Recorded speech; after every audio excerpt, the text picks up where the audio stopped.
everyone, to another episode of What's the Difference podcast. You're either listening to us on wherever you find your podcast, or you are watching us on YouTube. I'm your host, Jackie Rosen, and I am joined today by my co-host, Sarah Patel. Hey, guys. And we have our special guest today is Dani-Elle Dubé. I work at City News Ottawa, and I take care of the website of things. That's my main job, but then I also do freelancing on the side. So I'm a little bit of everywhere, doing everything.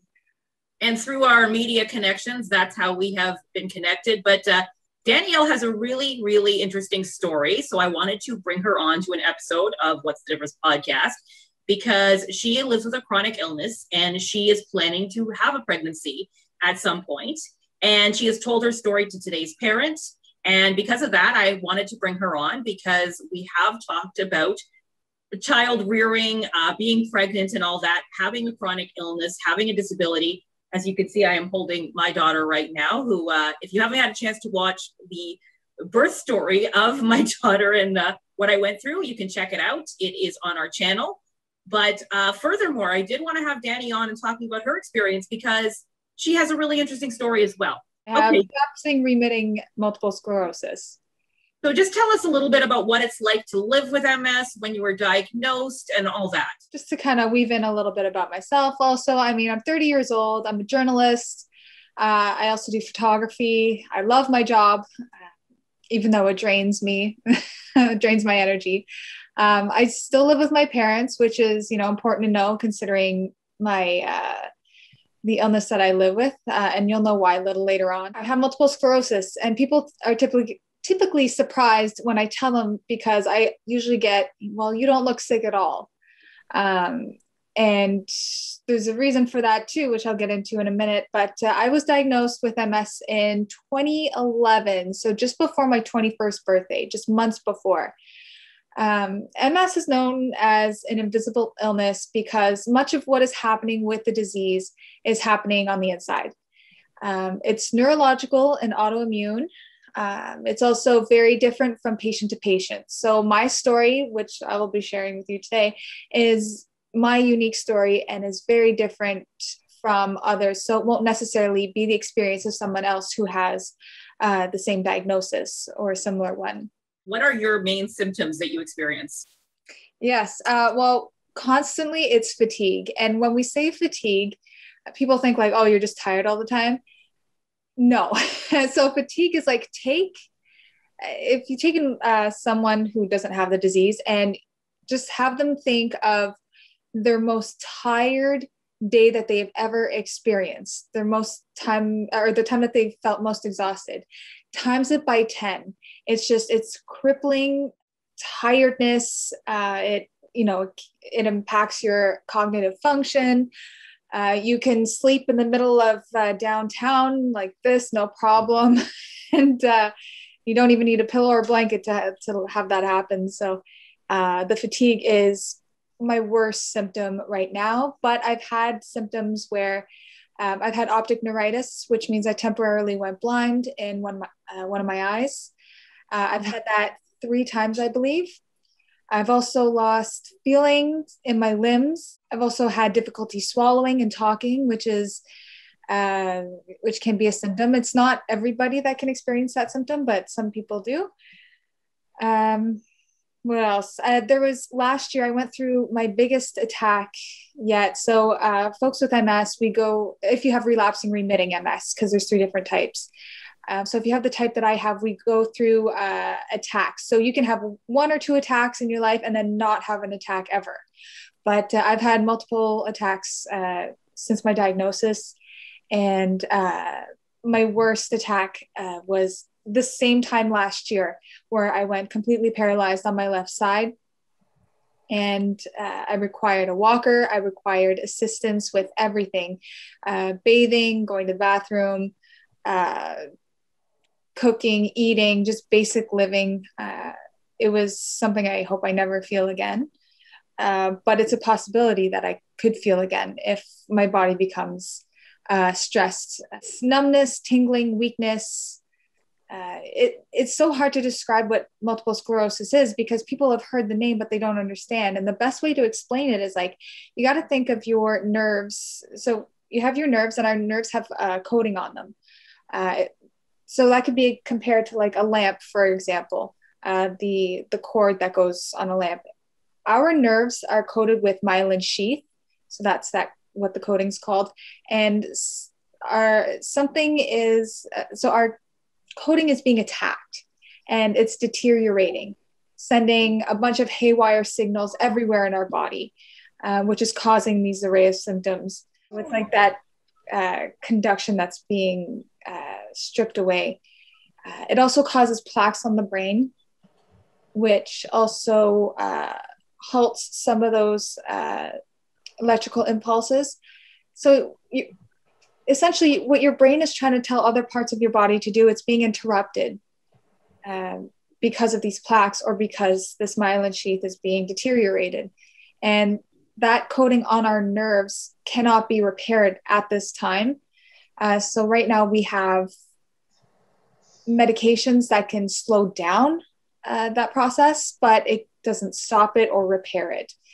And that's kind of it in a nutshell, and hopefully easily digestible. That's a lot, but it totally makes sense. I mean, I don't have MS, but just because of my car accident, I've been experiencing like numbness and tingling and certain things where like we're trying, my medical team is trying to figure out if it's a neurological issue or if it's just a muscle joint problem. So I even went through this like whole nerve testing where they like electrocute or something your arm, like your nerves to see if they're alive or dead. And I like how you really explained how, you know, your nerves are, like gave that example like that.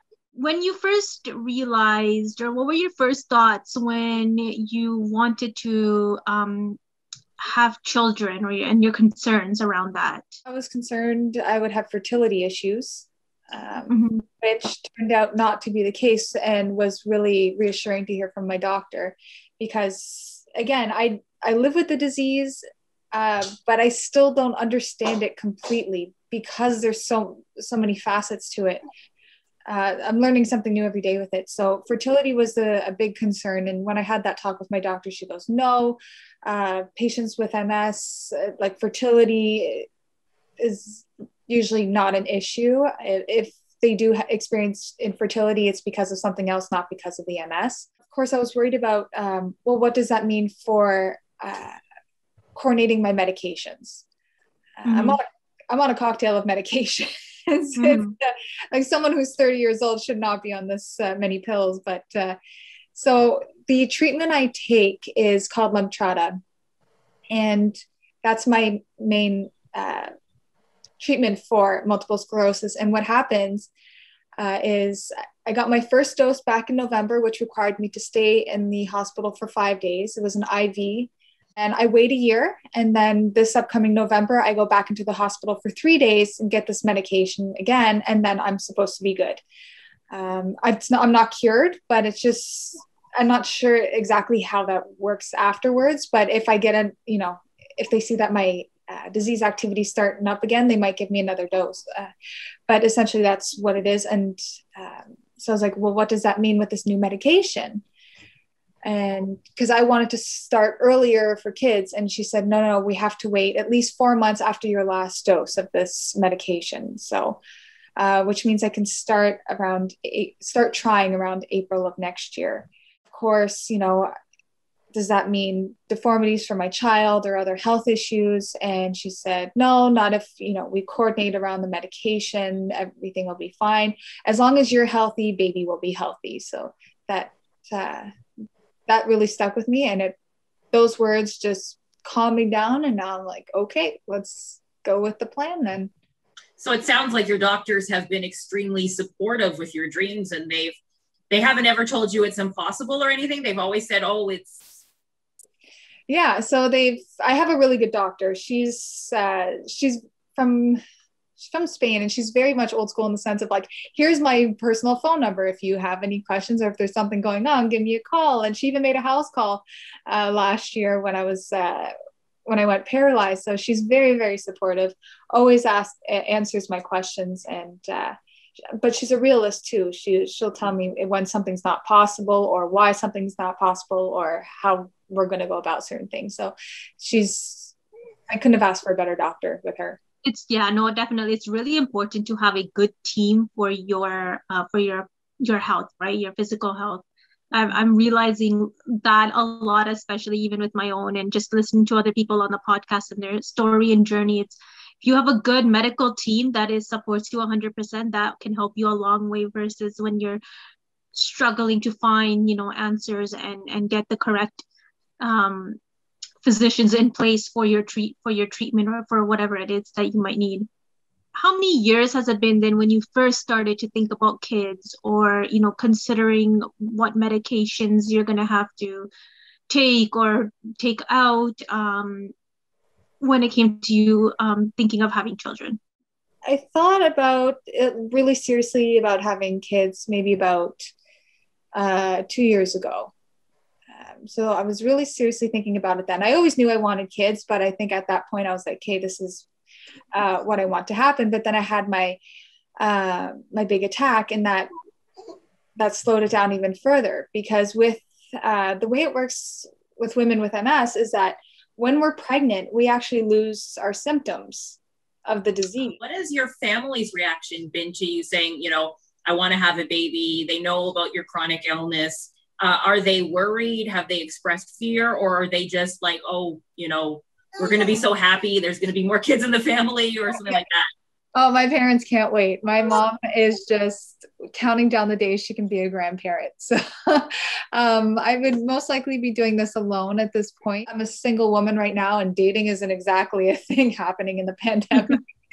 So I'm prepared to go at this alone, but I have the support of my parents as well, and they'll always be there to help. In fact, I always joke that, once the baby's out, I don't think I'll ever get to know my own baby, because my mom will just take it away right away and just start being going full grandparent. And I'll meet my kid one day, but it might not be right after birth. I can let you borrow mine right now, as she's getting fussier and fuzzier as we sit here. So to all our listeners, if you're hearing crying in the background, that is my kid. You're not imagining it. She is cooing and crying, and she is in her phase where I want mommy, I want daddy, I will not sit alone. So my apologies for the background noise here. What would be the risks to you and the baby if you do get pregnant? As long as I'm healthy, my baby will be healthy. So there's no risk of deformities, as long as I'm not getting pregnant in the middle of my Lemtrada medication, because there is risk of deformities if you get pregnant during the treatment. A lot of other people that I've spoken to during this article that I did with today's parent, they felt that doctors were focusing more on the baby and were ignoring the mom. And one woman in particular, Christina, she lives in the GTA, and she just felt like she wasn't being heard. She would say she has rheumatoid arthritis, and she would say, I'm in pain, I can't breathe, this and that. She'd be in and out of the hospital after she gave birth, and doctors would be like, no, it's fine, it's normal, blah blah blah. And then turns out, no, she had an infection in her lungs, and it took her team until the end of everything, I'm talking like maybe 2 weeks before she was done with everybody, to finally get her rheumatologist on board, which was kind of like, shouldn't that have been in the entirety of the pregnancy? Shouldn't the rheumatologist have been there to make sure that she was okay? But he didn't come on until the end. And so she ended up having a very painful pregnancy and delivery, so much so that it's discouraged her from having a second child. So she's happy with her one son, and that's about it, because she says the pain was unbearable throughout the whole experience. And I can say my experience was somewhat similar with my pelvic pain. Was just, it had gotten unbearable, which is why I delivered early at 37 weeks and 3 days, because it was just, my body could not support Hannah anymore, just because she was getting so huge. So I understand what that's like. You spoke to several doctors as well for your story. Was there anything that's really stood out to you that the doctor said to you who you interviewed? Yeah, so I spoke specifically with a physician who specializes in women with chronic illnesses who want to get pregnant. We don't have a lot of these specialists in Canada, but we do have some. Luckily, there's some in Toronto. There's a couple in Ottawa. They're just kind of spread out sporadically. If you're going to get pregnant, they want to see you as early as possible, these specialists. So tell your doctor, hey, I have a chronic illness, which they most likely know. I want to get pregnant. I want to be hooked up with the specialist, because you cannot be hooked up with these specialists unless you're referred. So, and a lot of physicians out there aren't aware that these specialists exist. So it's about speaking up for yourself and saying, hey, I'm aware that these people exist and I would like to get in contact with them.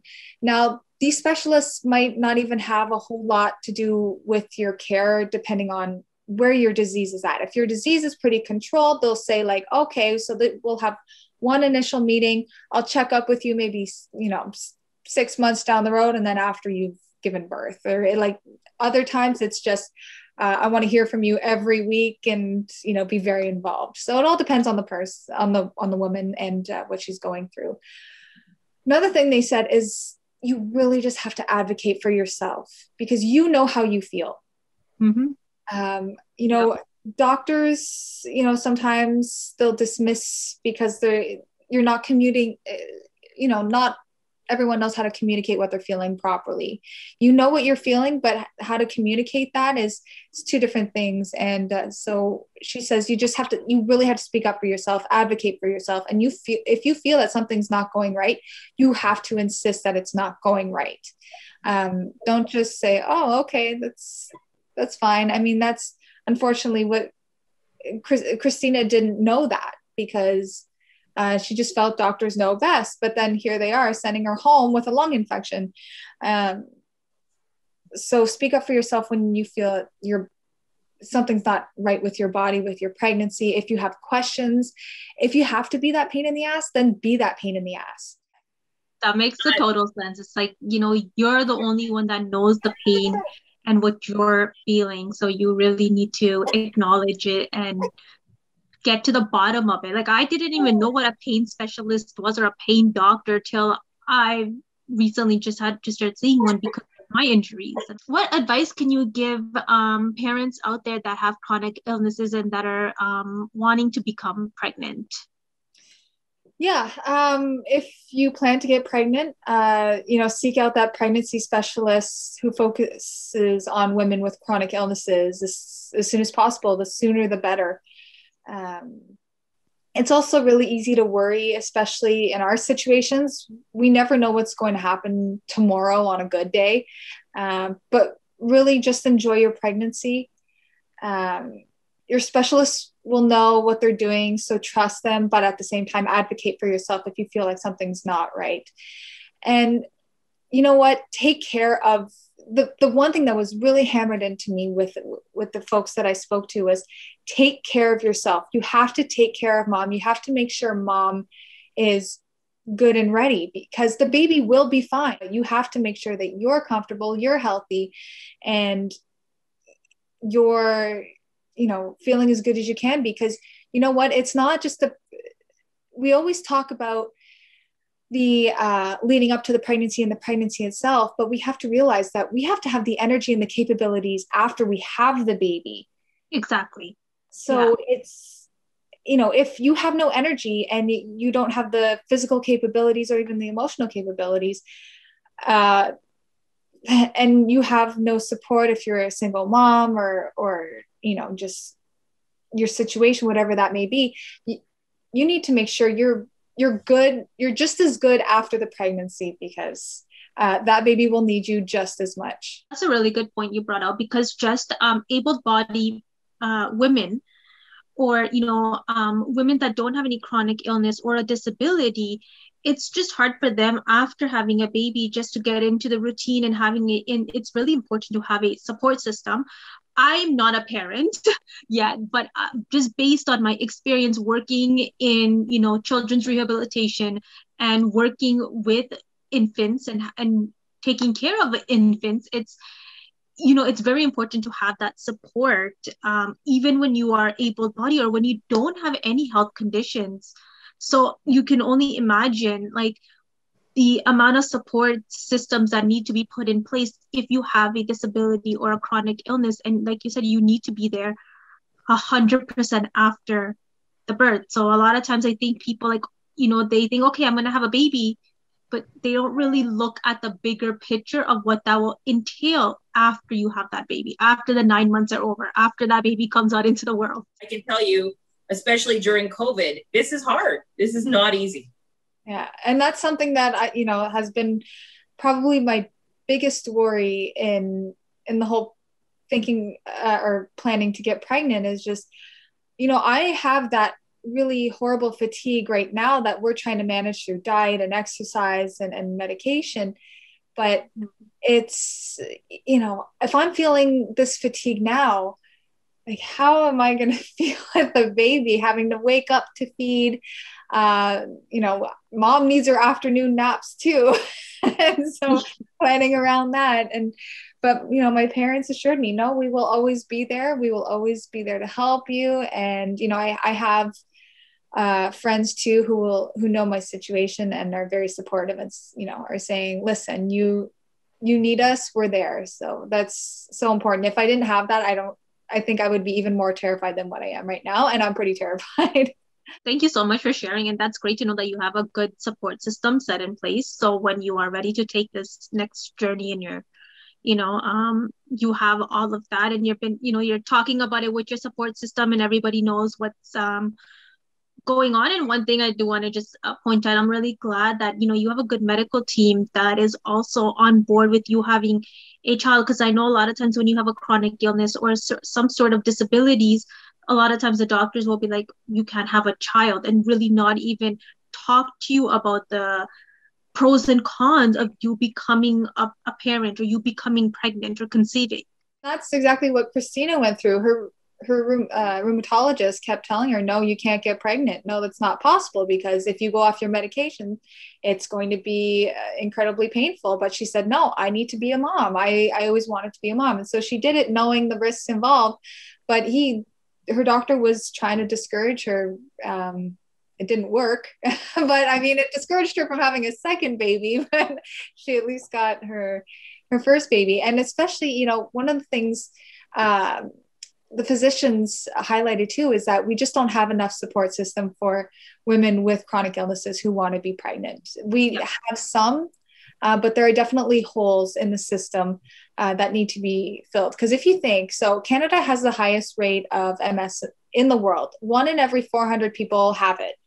And that means about over 90,000 Canadians live with it. So that's just MS. That's just multiple sclerosis. That's not counting arthritis or lupus or any other chronic illness like that. The statistic I have here from the MS Society of Canada is that 75% of people with the disease are women. Why are there still holes like that still exist when the prevalence and the incidence rate is really high, especially among women? And then you have, studies based on men. So we're kind of at an imbalance with our understanding. I think just overall, we're blessed to have a good healthcare system or free healthcare in Canada, but at the same time, there is a lot of work that needs to be done in the healthcare system for people that have chronic illnesses or different types of disabilities and things like that. So, but thank you so much for joining us today and sharing your story and your experience. And we wish you all the luck and hope to have you back on again. Yeah, absolutely. I had so much fun, you guys. And Dani, just before you go, let us know where we can follow you on your social media. Yeah, it's at Dani D Media. So that's DANI, the letter D, and then media, MEDIA. So that's with Twitter and Instagram. I try and keep it all together. So that's where you can find me. Amazing. And we will definitely be following your story throughout the next year. And hopefully by this time next year, you'll be on your journey to having a child. And then we can all share parenting tips eventually. Yeah, that'd be great. All right. Well, thank you again for coming on our show today. Thank you to my co-host, Sarah Patel, who has been awesome And we will see you next time. Bye for now.